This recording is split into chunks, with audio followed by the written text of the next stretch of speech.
ವಿಧಾನ ಪರಿಷತ್ ಚುನಾವಣೆಯಲ್ಲಿ BJP ಭರ್ಜರಿಯಾಗಿ ಜಯಗಳಿಸಿದೆ. D V Sadananda ಗೌಡರು ಗೆಲುವಿನ ಹರ್ಷ ಬೀರಿದ್ದಾರೆ, ಗೆಲುವಿನ ನಗೆಯನ್ನು ಬೀರಿದ್ದಾರೆ.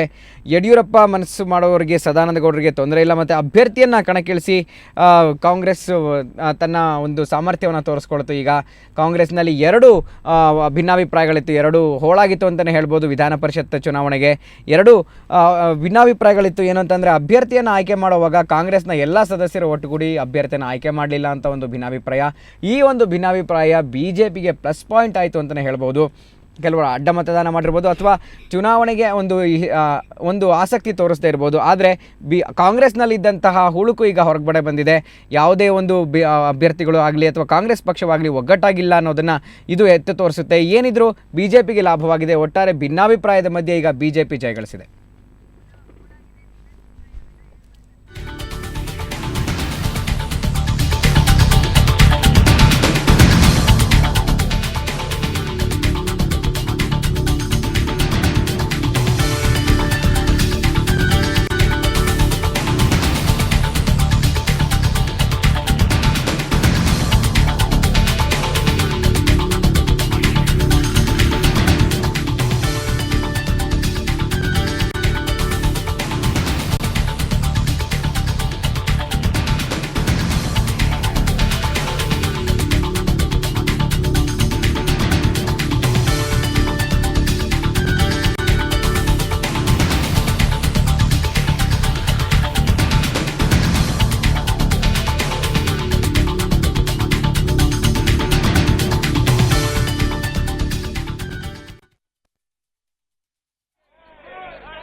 ಎಲ್ಲ ಮತದಾರ ಬಂಧುಗಳಿಗೆ ನಾನು ಹೃತ್ಪೂರ್ವಕ ಕೃತಜ್ಞತೆ ಮತ್ತು ಅಭಿನಂದನೆಗಳನ್ನು ಸಲ್ಲಿಸ್ತಾ ಇದ್ದೇನೆ.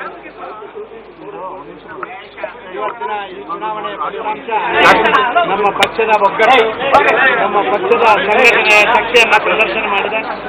ಪ್ರಾಯಶಃ ನಾನು ಮುಖ್ಯಮಂತ್ರಿಯಾಗಿ ಎಷ್ಟು ದಿನ ಯಾವ ಸದನದ ಸದಸ್ಯನಾಗಿದ್ದರೂ ಕೂಡ ಇವತ್ತು ಅಧಿಕೃತವಾಗಿ ವಿಧಾನ ಪರಿಷತ್ನ ಸದಸ್ಯನಾಗಿ ಆಯ್ಕೆ ಆಗುವುದರ ಮೂಲಕ ಮುಂದಿನ ದಿನಗಳಲ್ಲಿ ನನ್ನ ಕರ್ತವ್ಯವನ್ನು ನೆರವೇರಿಸಲಿಕ್ಕೆ ನನಗೆ ಸಾಧ್ಯತೆ ಆಗ್ತದೆ ನಾನು ಭಾವಿಸ್ತಾ ಇದ್ದೇನೆ. ನನಗೆ ಸಹಕಾರ ನೀಡಿದಂತಹ ಎಲ್ಲ ನನ್ನ ಪಕ್ಷದ ಹಿರಿಯ ಕಿರಿಯ ಮಿತ್ರರಿಗೆ, ಸಂಘಟನೆಯ ಎಲ್ಲ ಪದಾಧಿಕಾರಿಗಳೇ, ರಾಜ್ಯದ ಅಧ್ಯಕ್ಷರಿಗೆ ಮತ್ತು ಯಡಿಯೂರಪ್ಪನವರಿಗೆ ಮತ್ತು ನನ್ನೆಲ್ಲ ಸಚಿವ ಸಂಪುಟದ ಸಹೋದ್ಯೋಗಿಗಳಿಗೆ, ಶಾಸಕ ಮಿತ್ರರಿಗೆ ನಾನು ಹೃತ್ಪೂರ್ವಕ ಕೃತಜ್ಞತೆ ಮತ್ತು ಅಭಿನಂದನೆಗಳನ್ನು ಸಲ್ಲಿಸ್ತಾ ಇದ್ದೇನೆ. I thank for all the legislators, my cabinet colleagues and my party leaders for having supported me to win this election. ವಿಧಾನ ಪರಿಷತ್ನಿಂದ ಆಯ್ಕೆಯಾದಂತಹ ಸಿಎಂ ಸದಾನಂದ ಗೌಡರು ಈಗ ತಾನೇ ಹೇಳಿದ್ರು, ನನ್ನ ಒಂದು ಪಕ್ಷದ ಸಂಘಟನೆಯ ಶಕ್ತಿ ಪ್ರದರ್ಶನ ಇದು ಅಂತ ಹೇಳಿದ್ರು. ನನ್ನ ಒಂದು ಗೆಲುವು ಪಕ್ಷಕ್ಕೆ ಸೇರಿದ್ದು. ಇನ್ನು ಮುಂದೆ ನಾನು ಮುಂದಿನ ದಿನಗಳಲ್ಲಿ ನನ್ನ ಕರ್ತವ್ಯವನ್ನು ಯಶಸ್ವಿಯಾಗಿ ನಿಭಾಯಿಸೋದಕ್ಕೆ ಸಾಧ್ಯವಾಗುತ್ತೆ.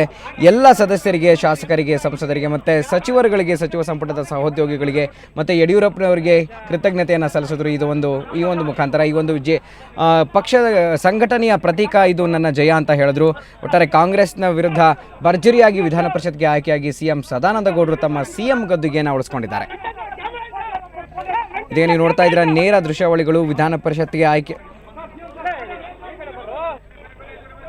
ನೀವು ನೋಡ್ತಾ ಇದ್ದೀರಾ, ವಿಧಾನ ಪರಿಷತ್ಗೆ ಆಯ್ಕೆಯಾದಂತಹ ಸಂದರ್ಭದಲ್ಲಿ CM ಸದಾನಂದ ಗೌಡರ ಸುತ್ತ ಅವರ ಅಭಿಮಾನಿಗಳು ನೆರೆದಿದ್ದಾರೆ, ಸಚಿವ ಸಂಪುಟದ ಸಹೋದ್ಯೋಗಿಗಳು ಕೂಡ ನೆರೆದಿದ್ದಾರೆ, ಅವರಿಗೆ ಕೃತಜ್ಞತೆಗಳನ್ನು ಸಲ್ಲಿಸ್ತಾ ಇದ್ದಾರೆ, ಅಭಿನಂದನೆಗಳನ್ನು ಸಲ್ಲಿಸ್ತಾ ಇದ್ದಾರೆ.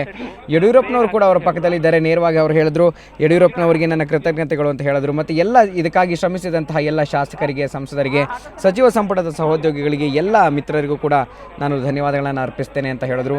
ಮತ್ತು ಇದ್ರ ಮೂಲಕ ನನಗೆ ಹೊಸ ಶಕ್ತಿ ಸಿಕ್ಕಿದೆ, ಹೊಸ ಪಕ್ಷವನ್ನು ಸಂಘಟನೆ ಮಾಡೋದಕ್ಕಾಗಲಿ ಮತ್ತು ರಾಜ್ಯದಲ್ಲಿ ನಾನು ಮುಖ್ಯಮಂತ್ರಿಯಾಗಿ ನನ್ನ ಕರ್ತವ್ಯವನ್ನು ಯಶಸ್ವಿಯಾಗಿ ನಿಭಾಯಿಸೋದಕ್ಕೆ ಈ ಒಂದು ಜಯ ಬೇಕಾಗಿತ್ತು. ಸೊ ಹಾಗಾಗಿ ನಾನು ಮತ್ತೆ ಮುಖ್ಯಮಂತ್ರಿಯಾಗಿ ಯಶಸ್ವಿ ಆಗ್ತೀನಿ, ನನ್ನ ಕರ್ತವ್ಯವನ್ನು ನಾನು ಚಾಚು ತಪ್ಪದೆ ಮಾಡ್ತೀನಿ ಅಂತ ಸದಾನಂದ ಗೌಡರು ಈ ಸಂದರ್ಭದಲ್ಲಿ ಹೇಳಿದ್ರು.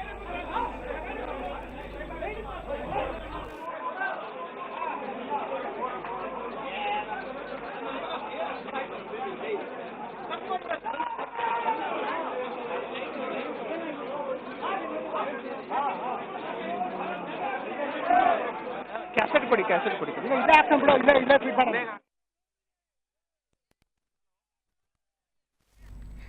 ಈ ಒಂದು ವಿಧಾನ ಪರಿಷತ್ ಚುನಾವಣೆ ಬಗ್ಗೆ ಮಾತನಾಡೋಣ. ನಮ್ಮ ಹಿರಿಯ ಸುದ್ದಿ ಸಂಪಾದಕರಾದಂಥ ಹಮೀದ್ ಪಾಳಿ ಅವರು ಈಗ ನೇರ ಸಂಪರ್ಕದಲ್ಲಿದ್ದಾರೆ ನ್ಯೂಸ್ ಡೆಸ್ಕಿಂದ. ಹಮೀದ್ ಅವರೇ, ಈ ಒಂದು ವಿಧಾನ ಪರಿಷತ್ ಚುನಾವಣೆ ನಿರೀಕ್ಷೆಯಂತೆ ಸದಾನಂದ ಗೌಡರು ಗೆಲುವು ಸಾಧಿಸಿದ್ದಾರೆ, ಏನು ಹೇಳ್ತೀರಾ ಇದ್ರ ಬಗ್ಗೆ ನೀವು? ಹೌದು ಗುರುಪ್ರಸಾದ್, ಈಗಾಗಲೇ ಸುವರ್ಣ ನ್ಯೂಸ್ ನಿನ್ನೆಯಿಂದಲೇ ಇದನ್ನ ಸ್ಪಷ್ಟವಾಗಿ ಹೇಳಿತ್ತು, ಸದಾನಂದ ಗೌಡರ ಗೆಲುವು ನಿಶ್ಚಿತ ಅಂತ ಹೇಳಿ. ಇವತ್ತು ಚಲಾವಣೆಯಾದ ಸುಮಾರು 199 ಮತಗಳಲ್ಲಿ 123 ಮತಗಳನ್ನು ಪಡೆಯೋದ್ರ ಮೂಲಕ ಸದಾನಂದ ಗೌಡರು ಭರ್ಜರಿ ಜಯವನ್ನು ದಾಖಲಿಸಿ ಮತ್ತೊಮ್ಮೆ ಗೆಲುವಿನ ನಗೆ ಬೀರಿದ್ದಾರೆ. ಈಗಾಗಲೇ ಇದರಲ್ಲಿ 123 ಮತಗಳು ಚಲಾವಣೆಯಾಗಿದೆ. ಅದರಲ್ಲಿ 123 BJPಗೆ, 69 ಕಾಂಗ್ರೆಸ್ಗೆ ಮತ್ತು 7 ಮತಗಳು ಇಲ್ಲಿ ಅಸಿಂಧುವಾಗಿದೆ. ಸುಮಾರು 26 ಮತಗಳು JDS ಈ ಚುನಾವಣೆ ಪ್ರಕ್ರಿಯೆಯಿಂದ ತಟಸ್ಥವಾಗಿ ಉಳಿದಿದ್ದರಿಂದ 26 ಮತಗಳು ಚಲಾವಣೆಯಾಗಿಲ್ಲ. ಹಾಗಾಗಿ ಸುಮಾರು 123 ಮತಗಳು BJPಗೆ, 69 ಕಾಂಗ್ರೆಸ್ಗೆ, ಜೊತೆಗೆ 7 ಅಸಿಂಧು ಮತಗಳು, ಒಟ್ಟು 199 ಮತಗಳು ಚಲಾವಣೆಯಾದವು. ಇನ್ನು ಅಸಿಂಧುವಾದ ಮತಗಳಲ್ಲಿ ಕಾಂಗ್ರೆಸ್ನ 2 ಮತ್ತು BJPಯಿಂದ 5 ಅಂತ ಹೇಳಿದರೆ ಅದು ಒಬ್ಬ BJP ಶಾಸಕ ಮತ್ತು 4 ಪಕ್ಷೇತರ ಶಾಸಕರ ಮತಗಳು ಇಲ್ಲಿ ಅಸಿಂಧುವಾಗಿದೆ. ಒಬ್ಬ ಶಾಸಕ ಕಳಸಕ್ಕ ಬಂಡಿಯವರು ಮತವನ್ನು ಚಲಾಯಿಸಿ ಅದನ್ನು ತೋರಿಸಿದ್ರಿಂದ ಅದನ್ನು ಅಸಿಂಧು ಅಂತ ಹೇಳಿ ಪರಿಗಣಿಸಲಾಯಿತು. ಒಟ್ಟಾರೆ ಸದಾನಂದ ಗೌಡರ ಗೆಲುವಿಗೆ ಬೇಕಾದ ಎಲ್ಲ ವೇದಿಕೆ ಸಿದ್ಧಗೊಂಡಿತ್ತು. ಆದರೆ ಒಂದು ಪ್ರಕ್ರಿಯೆ ಅಷ್ಟೇ ಮುಕ್ತಗೊಂಡಿದೆ ಈ ಚುನಾವಣೆಯ ಪ್ರಕ್ರಿಯೆ. ಬಹುತೇಕ ಸದಾನಂದ ಗೌಡರ ಗೆಲುವು ನಿಶ್ಚಿತ ಅನ್ನೋದನ್ನು ನಿನ್ನೆಯೇ ಸುವರ್ಣ ನ್ಯೂಸ್ ಹೇಳಿತ್ತು. ಯಾಕೆಂದರೆ ಕಾಂಗ್ರೆಸ್ ಪಕ್ಷ JDS ಜೊತೆ ಯಾವುದಾದ್ರೂ ಸರಿಯಾದ ಮಾತುಕತೆಗಳನ್ನು ನಡೆಸಿರಲಿಲ್ಲ, ಜೊತೆಗೆ ಕಾಂಗ್ರೆಸ್ ಸೀರಿಯಸ್ ಆಗಿ ಇದನ್ನು ಪರಿಗಣಿಸಿರಲಿಲ್ಲ. ಪ್ರಮುಖ ವಿರೋಧ ಪಕ್ಷವಾಗಿ ರಾಜ್ಯದ ಜನತೆಗೆ ತೋರಿಸ್ಕೊಳ್ಳೋದಕ್ಕಷ್ಟೇ ಒಂದಷ್ಟು ನಾಟಕಗಳನ್ನು ಮಾಡ್ತಾ ಇದ್ದನ್ನು ಹೊರತುಪಡಿಸಿದರೆ ಯಾವುದೇ ಸೀರಿಯಸ್ ಆಗಿ ಕಾಂಗ್ರೆಸ್ ಇದಕ್ಕೆ ಪ್ರಯತ್ನ ಪಡಲಿಲ್ಲ. JDS ಜೊತೆ ಮಾತುಕತೆ ನಡೆಸಲಿಲ್ಲ, ಶ್ರೀರಾಮುಲು ಜೊತೆ ಕೂಡ ಮಾತುಕತೆ ನಡೆಯಲಿಲ್ಲ. ಶ್ರೀರಾಮುಲು ವಿಧಾನಸೌಧದ ಒಳಗಡೆ ಸದನ ನಡೆಯಬೇಕಾದ್ರೆ ಮುಖ್ಯಮಂತ್ರಿಗಳ ಜೊತೆ ನಡೀತಾ ಇದ್ದ ಮಾತುಕತೆಯ ಮೂಲಕನೇ ಬಹುತೇಕ ಅಲ್ಲಿ ಗೊತ್ತಾಗ್ತಾ ಇತ್ತು ಇವರು ಸದಾನಂದ ಗೌಡರಿಗೆ ಸಪೋರ್ಟ್ ಮಾಡ್ತಾರೆ ಅಂತ. ಇಲ್ಲಿ ಅನೇಕ ರಾಜಕೀಯ ಕಾರಣಗಳಿದೆ. ಶ್ರೀರಾಮುಲು ಸಪೋರ್ಟ್ ಮಾಡಿದ್ಯಾಕೆ, JDS ತಟಸ್ಥವಾಗಿ ಉಳಿದಿದ್ದಾಕೆ, ಪಕ್ಷೇತರರು ಯಾಕೆ ಸದಾನಂದ ಗೌಡರನ್ನು ಬೆಂಬಲಿಸಿದ್ರು, ಇದೆಲ್ಲದಕ್ಕೂ ಅನೇಕ ರಾಜಕೀಯ ಕಾರಣಗಳಿದೆ. ಆದರೆ ಇದನ್ನೆಲ್ಲವನ್ನ ಹೊರತುಪಡಿಸಿ ನೋಡಿದರೆ ಸದಾನಂದ ಗೌಡರ ಗೆಲುವು ನಿಶ್ಚಿತ ಅನ್ನೋದು ಈಗಾಗಲೇ ತೀರ್ಮಾನ ಆಗಿತ್ತು. ಅದರಂತೆ ಇವತ್ತು ಗೆಲುವನ್ನು ದಾಖಲಿಸಿದ್ದಾರೆ. ನಾನು ಆಗಲೇ ಹೇಳಿದಾಗೆ ಕಾಂಗ್ರೆಸ್ ಪಕ್ಷ ಈಗಾಗಲೇ ಒಂದು ರೀತಿ ಒಡೆದ ಮನೆಯ ರೀತಿ ಮೇಲ್ನೋಟಕ್ಕೆ ಕಂಡುಬರ್ತಾ ಇದೆ.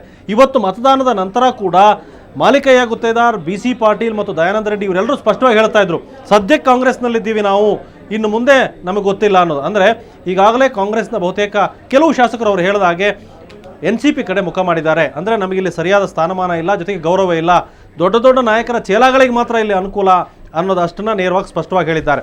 ಹಾಗಾಗಿ ಅವರನ್ನು ಹಿಡಿದಿಡುವ ಪ್ರಯತ್ನವೇ ಕಾಂಗ್ರೆಸ್ನಲ್ಲಿ ನಡೀತೆ ಹೊರತು ಮುಖ್ಯಮಂತ್ರಿ ಸದಾನಂದ ಗೌಡರನ್ನು ಈ ವಿಧಾನ ಪರಿಷತ್ ಉಪಚುನಾವಣೆಯಲ್ಲಿ ಸೋಲಿಸಬೇಕು ಅನ್ನುವ ಸೀರಿಯಸ್ ಪ್ರಯತ್ನಗಳೇ ನಡೆಯಲಿಲ್ಲ. ಆದರೆ ಮೇಲ್ನೋಟಕ್ಕೆ ನಾವು ಸದಾನಂದ ಗೌಡರನ್ನ ಸೋಲಿಸ್ತೀವಿ ಅನ್ನೋ ಮಾತುಗಳನ್ನು G. ಪರಮೇಶ್ವರ್ ಅವರು, ಸಿದ್ದರಾಮಯ್ಯನವರು ಹೇಳ್ತಾ ಬಂದರು. ಆದರೆ ಅದೆಲ್ಲವೂ ಕೂಡ ಹೇಳಿಕೆ ಯಾವುದು ಸ್ಪಷ್ಟವಾಗಿರಲಿಲ್ಲ. ಕಾಂಗ್ರೆಸ್ ಸೀರಿಯಸ್ ಆಗಿಲ್ಲ ಅನ್ನೋದು ಗೊತ್ತಾಯಿತು. ಪ್ರಮುಖ ವಿರೋಧ ಪಕ್ಷ ಕಾಂಗ್ರೆಸ್ ಕ್ಯಾಂಡಿಡೇಟ್ನ ಹಾಕಿ ಪ್ರಯತ್ನ ಮಾಡಬೇಕಿತ್ತು. ಹಾಗೆ ಆನಂದ ಗಡದೇವರ ಮಠ ಅವರನ್ನು ಕರೆತಂದು ಒಬ್ಬ ಬಲಿಪಶುವನ್ನು ನಿಲ್ಲಿಸಿತ್ತು ಅಷ್ಟೇ. ಅದನ್ನು ಹೊರತುಪಡಿಸಿದರೆ ಚುನಾವಣೆ ಗೆಲ್ಲುವ ಪ್ರಯತ್ನಗಳಲ್ಲಾಗಿರಲಿಲ್ಲ. ಇನ್ನು ರಾಜಕೀಯ ಕಾರಣಗಳನ್ನು ನಾನು ಆಗಲೇ ಹೇಳಿದೆ. ಸದಾನಂದ ಗೌಡರು ಮುಖ್ಯಮಂತ್ರಿ ಆಗಿರೋದ್ರಿಂದ ಏನೆಲ್ಲ ಅನುಕೂಲ ಅಂತ ಹೇಳಿ, ಸದಾನಂದ ಗೌಡರನ್ನ ಸೋಲಿಸೋದ್ರಿಂದ JDSಗೆ ಅನುಕೂಲ ಇಲ್ಲ. ಯಾಕೆಂದರೆ ಯಡಿಯೂರಪ್ಪನವರು ಮತ್ತೆ ಮುಖ್ಯಮಂತ್ರಿ ಆಗಬಹುದು, ಆ ಪ್ರಯತ್ನಗಳು ಕೂಡ ನಡೆದಿತ್ತು, ಅದು ನಿಮಗೆ ಗೊತ್ತಿದೆ. ಈಗಾಗಲೇ ಮುಖ್ಯಮಂತ್ರಿ ಆಗಬೇಕು ಅನ್ನೋ ವಿಚಾರಧಾರೆಗಳನ್ನು ಯಡಿಯೂರಪ್ಪನವರು ಕೂಡ ಇಂಡೈರೆಕ್ಟಾಗಿ ಪ್ರಸ್ತಾಪ ಮಾಡ್ತಾ ಹೋಗಿದ್ರು. ಹಾಗಾಗಿ ಅವರು ಮತ್ತೆ ಮುಖ್ಯಮಂತ್ರಿ ಸ್ಥಾನಕ್ಕೆ ಬರೋದಕ್ಕೆ JDS ಒಪ್ಪೋದಕ್ಕೆ ಅಂದರೆ ಎಷ್ಟು ಸೂಕ್ತ ಅನ್ನೋದು, ಅಂದರೆ ಅವರ ರಾಜಕೀಯ ಕಾರಣಗಳಿಗಾಗಿ ಒಪ್ಪೋ ಸಿದ್ಧತೆ ಇರಲಿಲ್ಲ. ಇನ್ನು ಪಕ್ಷೇತರರು ಯಾರ ಪರವಾಗಿ ನಿಲ್ಲಬೇಕು, ಕಾಂಗ್ರೆಸ್ ಸೀರಿಯಸ್ ಆಗಿಲ್ಲ ಅಂದಮೇಲೆ ಕಾಂಗ್ರೆಸ್ ಪರವಾಗಿ ನಿಂತು ಅವರಿಗೆ ಅನುಕೂಲ ಇಲ್ಲ. ಹಾಗಾಗಿ ಸರ್ಕಾರದ ಪರವಾಗಿ ಪರವಾಗಿ ನಿಂತರೆ ಪಕ್ಷೇತರರಿಗೆ ಅಟ್ಲೀಸ್ಟ್ ಅವರ ಕ್ಷೇತ್ರಕ್ಕಾದರೂ ಏನಾದರೂ ಸಹಾಯ ಆಗಬಹುದು ಮುಖ್ಯಮಂತ್ರಿಗಳಿಂದ ಅಂತ. ಇನ್ನೊಂದು, ಪಕ್ಷೇತರರು ಮುಖ್ಯಮಂತ್ರಿಗಳನ್ನು ಭೇಟಿಯಾಗಿ ಒಂದು ಮಾತು ಹೇಳಿದರು, ನಮಗೆ ನೇರವಾಗಿ ಮುಖ್ಯಮಂತ್ರಿಗಳು ಕರೆ ಮಾಡಿದ್ರು, ನಾವು ಅವ್ರ ಜೊತೆ ಮಾತಾಡಿದ್ದೀವಿ, ರಾಜ್ಯದ ಮುಖ್ಯಮಂತ್ರಿಗಳನ್ನು ಸೋಲಿಸೋ ಉದ್ದೇಶ ಇಲ್ಲ ಅಂತ.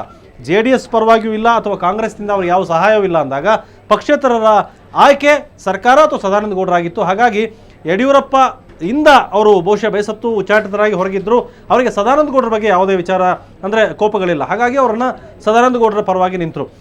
ಇನ್ನು ಕಾಂಗ್ರೆಸ್ ಸ್ಥಿತಿ ಬಹುತೇಕ ನಾನು ಆಗಲೇ ಹೇಳಿದೆ, ಅಲ್ಲಿ NCP ಮತ್ತು ಕಾಂಗ್ರೆಸ್ ಸದ್ಯಕ್ಕೆ ನಾವು ಇಲ್ಲಿದ್ದೀವಿ ಅಲ್ಲಿರ್ತೀವಿ ಈ ರೀತಿಯ ಹೇಳಿಕೆಗಳನ್ನೆಲ್ಲ ಗಮನಿಸ್ತಾ ಇದ್ದರೆ ಕಾಂಗ್ರೆಸ್ ಯಾವುದೇ ಕಾರಣಕ್ಕೂ ಯಾರ ಬೆಂಬಲಕ್ಕಿಲ್ಲ. ಅಂದರೆ ಅಲ್ಲಿಯ ನಾಯಕರ ಸ್ಥಿತಿಗತಿಗಳೇ ಸರಿ ಇಲ್ಲ ಅಂದಮೇಲೆ ನಾವು ಹೋಗಿ ಏನು ಮಾಡಬೇಕು ಅನ್ನೋದು.